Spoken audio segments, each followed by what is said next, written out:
రేవంత్ రెడ్డి గారు నీకు ఒక బంపర్ ఆఫర్ ఇస్తున్నాం. చలో నీకు ఒక బంపర్ ఆఫర్.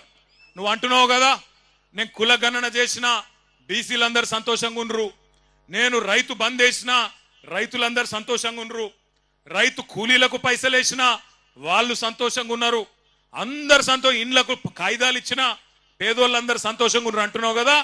దమ్ముంటే రేవంత్ రెడ్డి కొడంగల్ ఎమ్మెల్యే పదవికి రాజీనామా చేసి మళ్ళీ ఇక్కడికి రా, ఎవరు గెలుస్తారో చూద్దాం.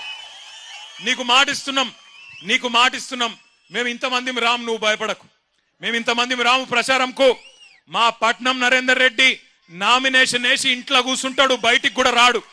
మేము జిల్లా నాయకులం కొంతమందిని తిరుగుతాం. గెలుచుడు కాదు నేను చెప్పేది. 50,000కు ఒక్క ఓటు తక్కువ వచ్చినా నేను రాజకీయ సన్యాసం చేసి మళ్ళా రాజకీయంలో కూడా ఉండా. ఇది వాస్తవం. ఈరోజు కొడంగలే కాదు రాష్ట్రం మొత్తంలో వాస్తవం ముఖ చిత్రం ఇది.